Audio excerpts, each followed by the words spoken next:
रविशंकर प्रसाद।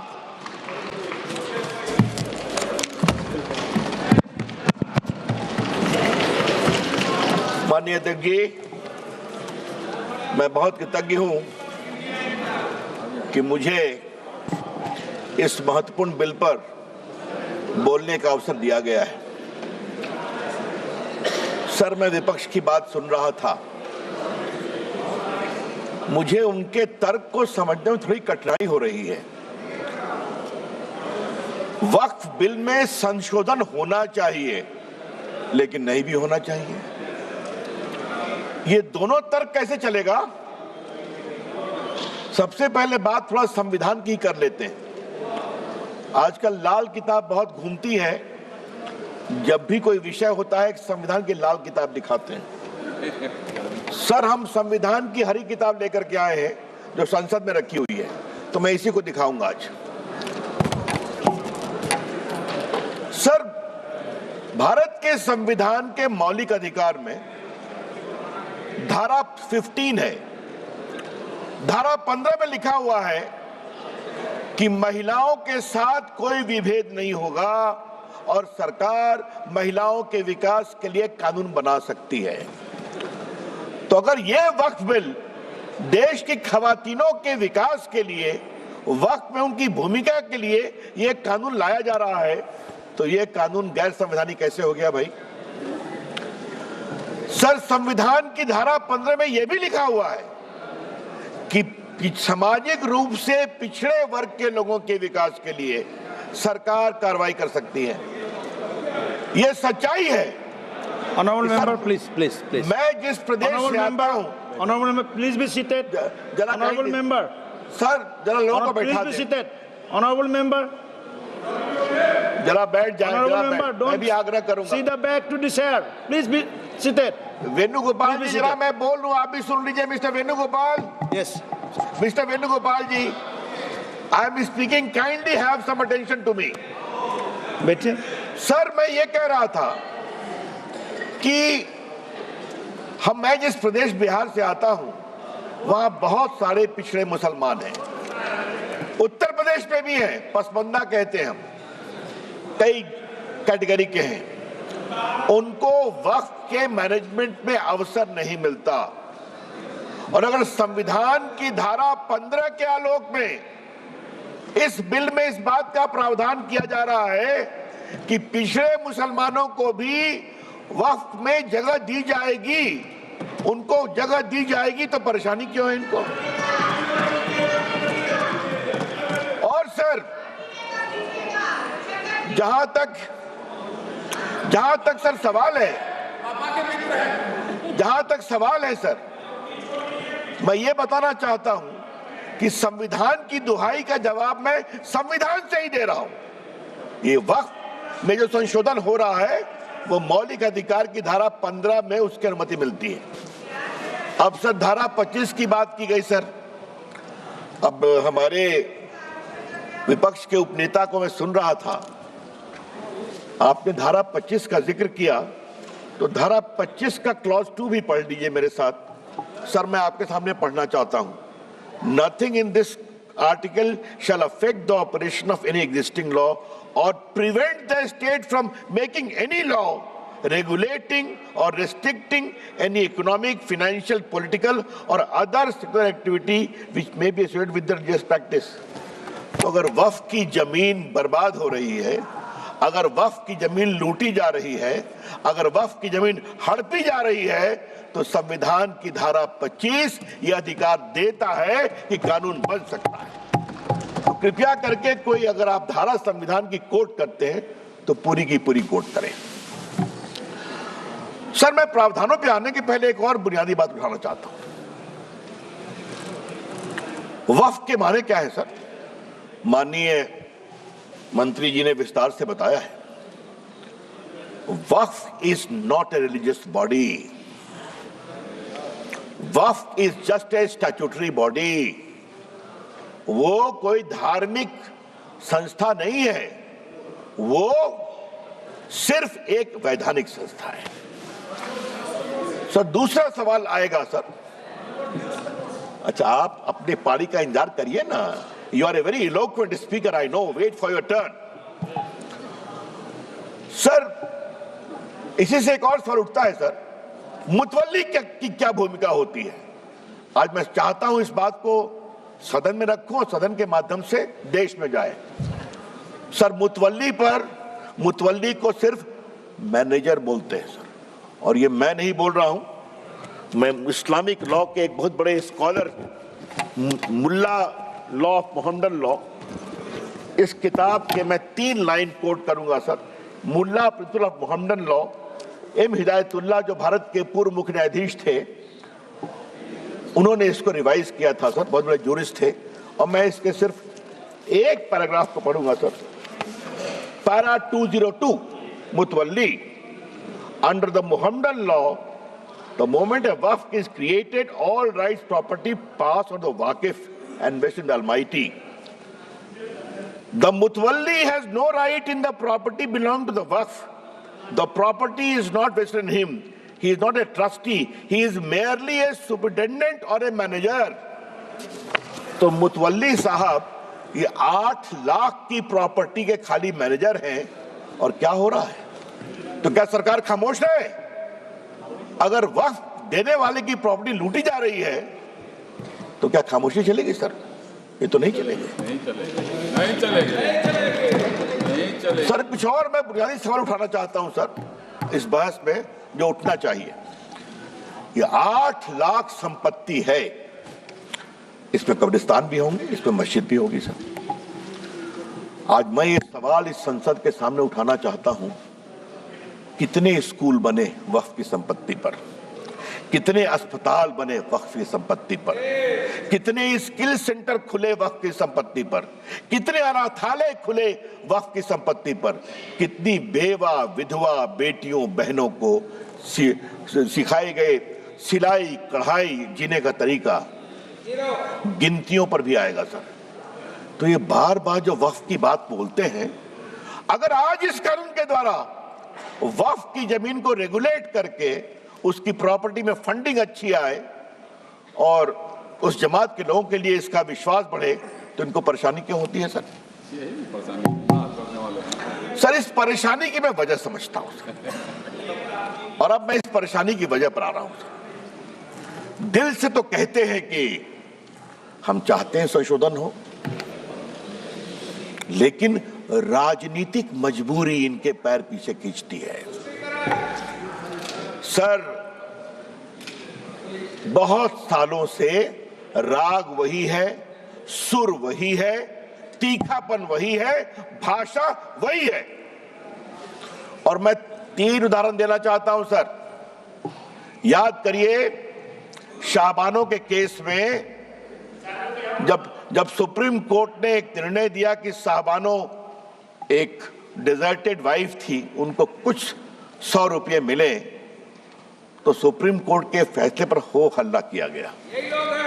यही लोग हैं। और सर, उस समय राजीव गांधी इस देश के प्रधानमंत्री थे, 400 का बहुमत था, मात्र एक बेवा मुस्लिम 75 साल की महिला को कुछ 100 रुपये दिए गए, क्या हंगामा खड़ा कर दिया गया। और सर, आज जब मैं शाहबानों पर बात कर रहा हूं सर, तो मुझे अपने दोस्त आरिफ मोहम्मद खान के बारे में कुछ बोलना है सर। वो आपकी सरकार में मंत्री थे, उनका 2 दिन ऐतिहासिक भाषण हुआ था इसी सदन में कि सुप्रीम कोर्ट का फैसला अच्छा है। एकाएक हंगामा गया, राजीव गांधी हिल गए, डोल गए, कहे तुम वापिस हो जाओ, हम कानून ला रहे हैं सुप्रीम कोर्ट के निर्णय को उलटने के लिए। ये भी हमने देखा है ना सर। शाहबानों के बाद यात्रा आती है साराबानों तक सर, 3 तलाक पर। 3 तलाक को लेकर सर इतनी परेशानी थी, मुस्लिम महिलाएं गई थी कोर्ट में, और सर मैं हाउस में आज कहना चाहता हूं, 2 साल तक इनकी सरकार ने सुप्रीम कोर्ट में जवाब नहीं फाइल किया, ताकि मामला लटकता रहे। और आज सर मैं बड़े गर्व के साथ कहता हूं कि जब 14 में सरकार आई, तो मैं माननीय प्रधानमंत्री जी ने मुझे कानून मंत्री बनाया था, तो फाइल आई कि सर का जवाब फाइल करना है, सुप्रीम कोर्ट डांट लगा रहा है। तो मैं गया प्रधानमंत्री जी के पास, तो उन्होंने कहा जाओ कोर्ट के अंदर और कोर्ट के बाहर खड़े हो जाओ कि नरेंद्र मोदी की सरकार 3 तलाक की पीड़ित बनकर खड़ी है। सर, आज मैं all India Muslim personal law के बारे में कुछ कहना चाहता हूं, बोर्ड के बारे में। सुप्रीम कोर्ट में जब 3 तलाक के मामले की सुनवाई चल रही थी तो all India Muslim personal law board ने कहा कि आप फैसला मत करिए, हम एक निकाहनामा बनाएंगे और पूरे देश में घुमाएंगे कि निकाह करते समय 3 तलाक नहीं दोगे, ये शर्त रखोगे। सर, याद करिए, कानून बना, इसी all India Muslim personal law board ने पूरे देश में 3 तलाक के खिलाफ एक बहुत बड़ा आंदोलन करने का, उकसाने का काम किया। ये भी, और ये लोग सब लोग खड़े हो गए, सब लोग खड़े हो गए।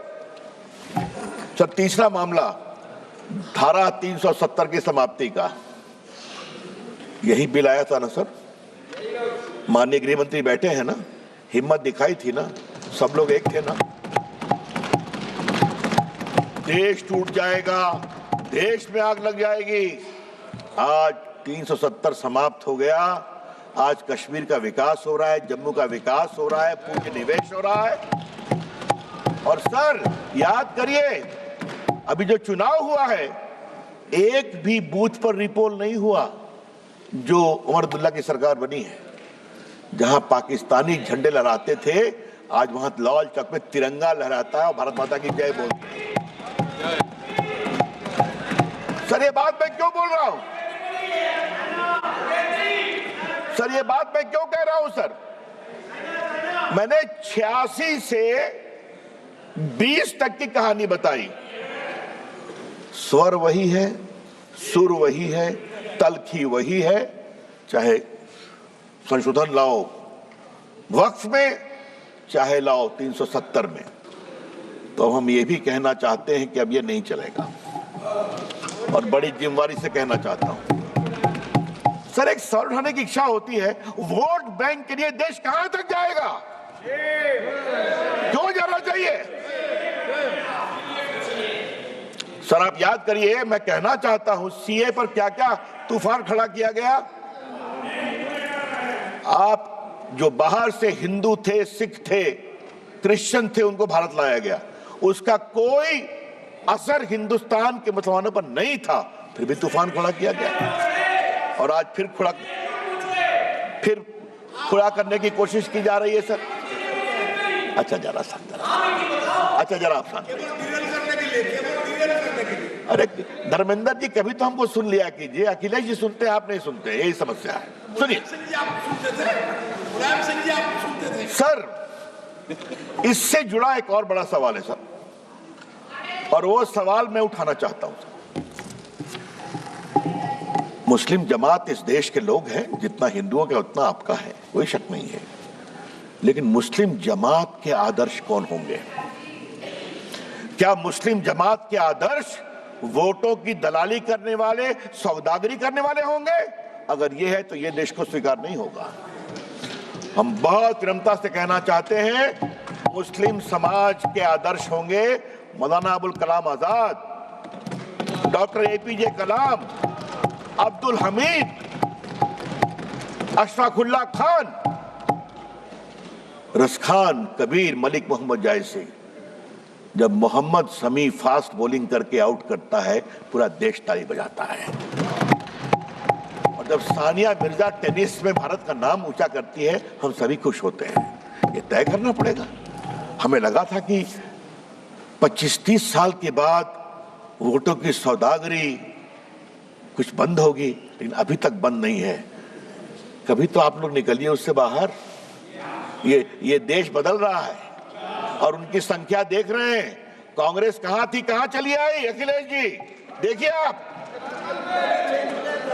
और सर, एक बात और मैं आज बताना जरूरी है सदन के स्मृति के लिए। राजीव गांधी को 400 सीट मिली, शाहबानों में वो इन लोगों के सामने झुके। उसके बाद आज तक कांग्रेस को बहुमत नहीं मिला। याद करिए आप, देश की हवा कहां बह रही है, समझिए अखिलेश बाबू। और हमको आप इतना आलोचना करते हैं, नरेंद्र मोदी जी को एक बार पूर्ण बहुमत मिला, दूसरी बार पूर्ण बहुमत मिला। आप लोगों ने संविधान का कुछ मिसलीड करके धोखाधड़ी करके यूपी में कुछ गड़बड़ किया, जनता को समझ में आ गया तो हरियाणा जिता दिया, फिर आपके महाराष्ट्र जिता दिया, फिर दिल्ली जिता दिया और अब बिहार भी जिताने वाले। निश्चित रहिए आप।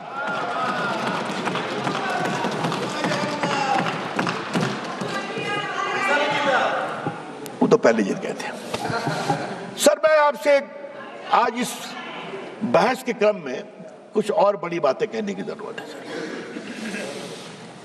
ये जो 13 का कानून सॉरी बार बार कहा जा रहा है कि अच्छा लगा मुझे उपनेता ने कांग्रेस ने कुछ कहा कि बदलाव पहले भी हुए हैं सर।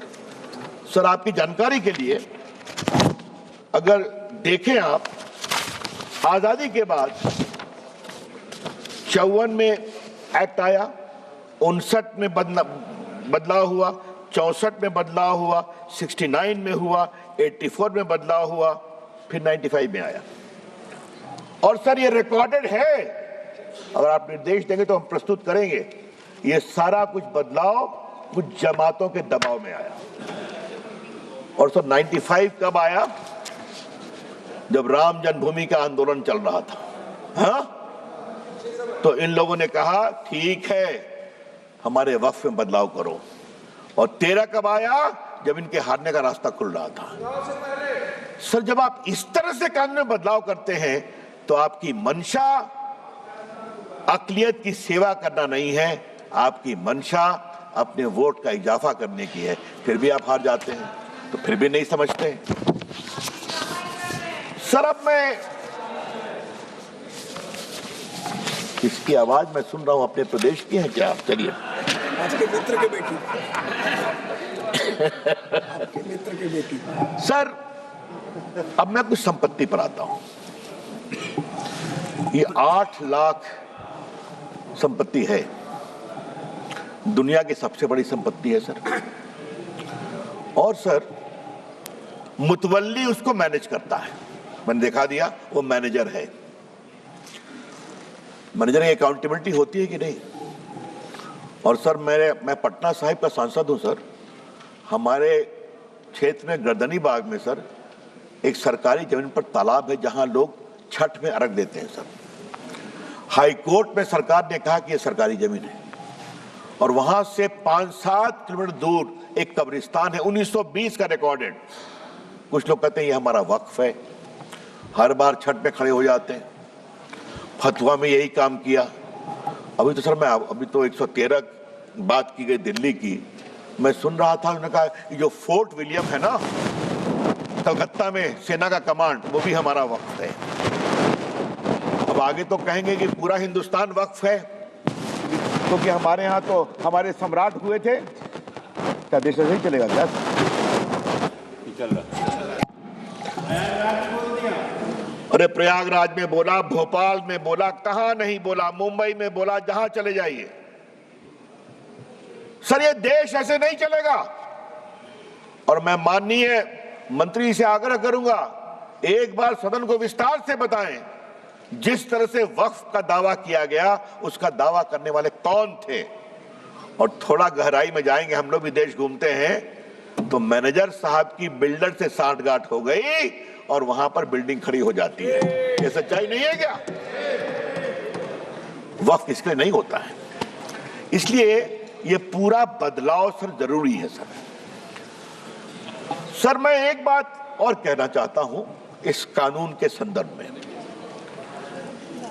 लेकिन उसके पहले सर हम एक बिहार के बड़े वरिष्ठ नेता को भी कोट करना चाहेंगे।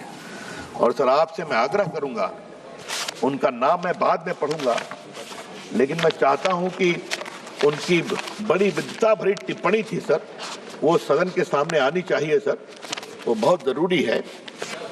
वो उस समय सर पार्लियामेंट में थे और उन्होंने कहा था कि पूरा लूट लिया है, पटना में भी लूट लिया है, एकदम वक्फ का कानून होना चाहिए। और सर वो नेता जो थे, जो उन्होंने बात कही सर, वो हमारे बिहार के पूर्व मुख्यमंत्री लालू प्रसाद जी थे। तो मेरे पास उनका कोट है, अगर आप कहेंगे तो निकाल के पढ़ दूंगा। हाँ अच्छा, हाँ अच्छा मैं लेकर दूंगा सर किसने नहीं विरोध किया? और आज मैं विपक्ष को एक ही बात कहना चाहता हूं, कुछ तो दिल में झांकिए आप। Sir I will take 5 minutes I will conclude. कुछ तो दिल में झांकिए आप कि अगर वक्फ की संपत्ति की लूट हो हम खामोश रहें, इसको सख्त करना बहुत जरूरी है। सर एक बात उन्होंने बार बार कही कि पहले हाईकोर्ट को भी पावर था। High court did not have any direct power. High court चाहे तो कॉल फॉर कर सकता है या कोई कंप्लेन कर सकता है। लॉ में कोर्ट जाना मना था और ट्राइब्यूनल ने कैसे कैसे काम किया ये भी आप जानते हैं। तो आज यहां पर कोर्ट में भी आप जा सकते हैं और मैं माननीय मंत्री जी को सलाह दूंगा। मैं 2-3 ट्राइब्यूनल की कहानी जानता हूं, कृपया करके ट्राइब्यूनल ठीक ठाक चले, सिर्फ सेटिंग गेटिंग नहीं हो। यह भी बहुत जरूरी है कि ट्राइब्यूनल में ईमानदारी से फैसला होना चाहिए। सर मैं आपसे इसलिए कहता हूं कि जो बार बार आज कह रहे हैं, मैं इनसे एक सवाल पूछूंगा, मैं चाहूंगा कांग्रेस के जवाब दे इसको। आज क्रिश्चियन समाज क्यों दुखित है कि वो चाहते हैं वक्फ में बदलाव हो? पूरे भारत के क्रिश्चियन समाज, केरला के क्रिश्चियन समाज, the Christian community and the churches are very very disturb by the encroachment of their property under the garb of Waqf. तो उनको लगता है बदलाव जरूरी है। अखिलेश जी आपको भी कभी सोचना ही पड़ेगा, कभी आपको भी सोचना ही पड़ेगा। हा? जिस तरह चल रहा है उत्तर प्रदेश में भी बहुत से क्रिश्चियंस हैं आपके लखनऊ के आसपास, मालूम है ना आपको? अच्छा चलिए सर 2-3 बिंदु बस देके अपनी मैं बात समाप्त करूंगा। सर नंबर 1, आप इस बिल का विरोध करते हैं तो क्यों करते हैं? इसका जवाब नहीं दे रहे और मैं चाहूंगा सब लोग मेरी बात पर जवाब दें कि आपको इस बिल से क्या परेशानी है। नंबर 2, क्या आप चाहते हैं कि वक्फ की प्रॉपर्टी हड़पने, लूटने, दलाली, बिचौलियों के बीच में रहे या गरीबों के लिए काम में आए, पसमंदा मुसलमानों के लिए काम में आए, बेटियों के लिए काम में आए? ये उसके लिए रास्ता खोलता है। और सर तीसरी बात, इस बिल में बड़े बड़े नामी गिरामी मेंबरान पार्लियामेंट, जूरिस्ट, रिटायर्ड जजेस, महिलाएं, सिविल सोसाइटी सब आके देखने वाली है। तो आपको शर्मिंदगी किस बात की है? सर एक बात मैं विनम्रता से कहूं, परेशानी किस बात की है? मैनेजर साहब के ऊपर कंट्रोल नहीं होना चाहिए, मुतवल्ली के ऊपर कंट्रोल नहीं होना चाहिए। तो ये नरेंद्र मोदी जी की सरकार है। इसी all India personal law board ने क्या कहा अभी, जब आपके इफ्तार में नहीं जाएंगे, मैं नाम नहीं लूंगा, संजय जायसवाल समझ रहे हैं मैं क्या कहना चाह रहा हूं, कहा था इन लोगों ने क्या इफ्तार में नहीं जाएंगे, आपको बुलाएंगे भी नहीं। तो मैं उनसे बड़ी विनम्रता से कहूंगा, आपके वो दिन लट गए तब आप वीटो लगाते थे। ये नरेंद्र मोदी जी की सरकार है, विकास के लिए हर काम करेगी। और बस सर एक अंतिम बात कह के अपनी बात समाप्त कर रहा हूं, बस एक पॉइंट। हमारे ऊपर इन्होंने बहुत आरोप लगाया, एक लगाते हारते जा रहे हैं, फिर भी भाषा वही है। लेकिन सर मैं एक बात कहूं, अगर नरेंद्र मोदी की सरकार कहती है सबका साथ, सबका विकास, सबका प्रयास, तो ये बात को हमें गर्व है। अगर गैस दिया तो क्या हिंदू मुसलमान में कोई फर्क किया? अगर शौचालय बनाया तो कहा हिंदू मुसलमान ने फर्क करना है? अगर सड़कें बनी तो क्या ये कहा कि मुस्लिम गांव से सड़क नहीं जाएगी? वोट दो या न दो, हम जब सत्ता में हैं तो पूरे हिंदुस्तान को एक नजर से देखेंगे। सर जिस प्रदेश से हम आते हैं, जहां से गिरिराज जी भी आते हैं, वहां एक बहुत बड़ा चलता है मामला सर, इनने सड़क मत बनाई, यहाँ वोट ना मिल रही है ना? ये हम नहीं करते, हम सबको एक नजर देखते हैं, वोट दो या न दो। इसलिए कभी कभी आप